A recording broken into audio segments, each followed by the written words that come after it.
अस्सलाम वालेकुम, मुझे कैसे हैं सब लोग। होप सो सब ठीक होंगे। आज हम 9th क्लास की physics according to new syllabus chapter 9 start करेंगे। That is the nature of science, कि साइंस की नेचर क्या है, इसको हम स्टार्ट करते हैं। So let's just see that first of all what is the science. ये मैंने हाईलाइट भी की हैं डेफिनेशंस या वो चीज़ें जो आपने मेमोराइज करनी है। सबसे पहले कहते हैं जो साइंस है वो एक कलेक्टिव नॉलेज है about the nature, phenomenas, processes and the events occurring around us. कि हमारे पास ये ओवरऑल उस चीज़ का इल्म है कि हमारे इर्द गिर्द जो भी प्रोसेस, फिनोमिनाज या कोई भी जो इवेंट्स हो रहे हैं उन सब के नॉलेज को हम लोग साइंस बोलते हैं। तो ये आपके पास साइंस की डेफिनेशन है कि हमारे इर्द गिर्द जैसे बारिश हो रही है, वेदर चेंज हो रहे हैं, तो ये जो गाड़ियाँ चल रही हैं, तो ये जितने भी हमारे पास इवेंट्स हो रहे हैं, फिनोमिनाज, प्रोसेस हो रहे हैं, इन सब के नॉलेज को हम लोग क्या कहते हैं, साइंस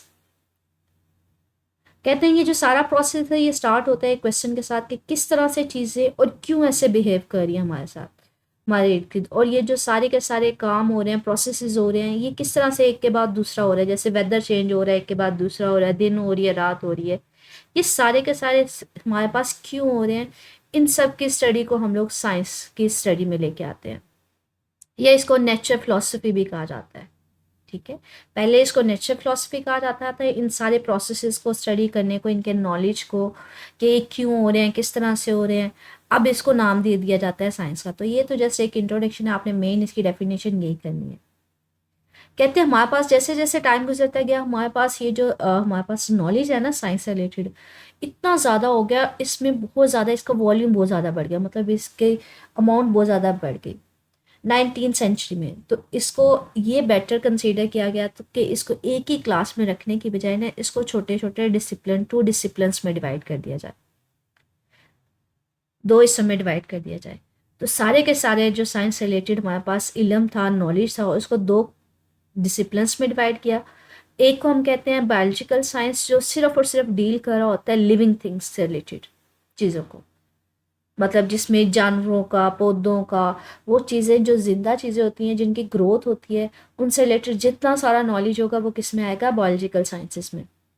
दूसरा आ जाता है फिजिकल साइंसेस। फिजिकल साइंसेस वो होंगी जो सारी की सारी नॉन लिविंग थिंग्स से रिलेटेड जो हमारे पास नॉलेज होगा ना, वो इस क्लास में रखा जाएगा।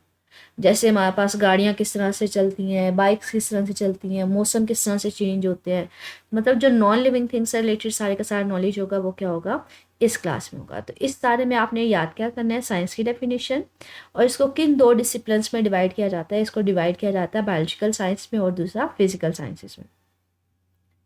अब जो हमारी फिजिक्स है वो बेसिकली वो किस में आएगी, वो तो ऑफ कोर्स बच्चे फिजिकल साइंस में आएगी ना, क्योंकि फिजिक्स में हम क्या डील कर रहे होते हैं, हम गाड़ियों को देख रहे होते हैं, मौसम को देख रहे होते हैं, इलेक्ट्रॉनिक्स को देख रहे होते हैं, बिजली वगैरह को।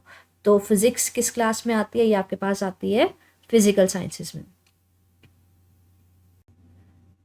अच्छा, ये जो हमने अभी पढ़ा है दैट व्हाट इज साइंस, और इसको कितने 2 डिसिप्लिन्स में, कौन कौन से डिसिप्लिन्स में डिवाइड किया जाता है, ये आपका एक्सरसाइज का फर्स्ट शॉर्ट क्वेश्चन है। That state in your words what is science. Science की जो मैंने आपको डेफिनेशन हाईलाइट करवाई है।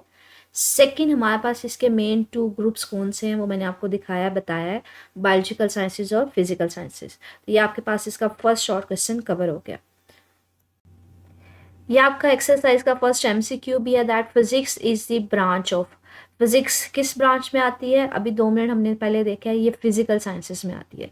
तो इसका फर्स्ट एमसीक्यू भी उस पैसेज में कवर हो गया। इससे रिलेटेड बच्चे स्टिल कुछ पूछ रहा हो तो मेरे से कमेंट सेक्शन में पूछ लीजिएगा। ओके, अल्लाह हाफिज़।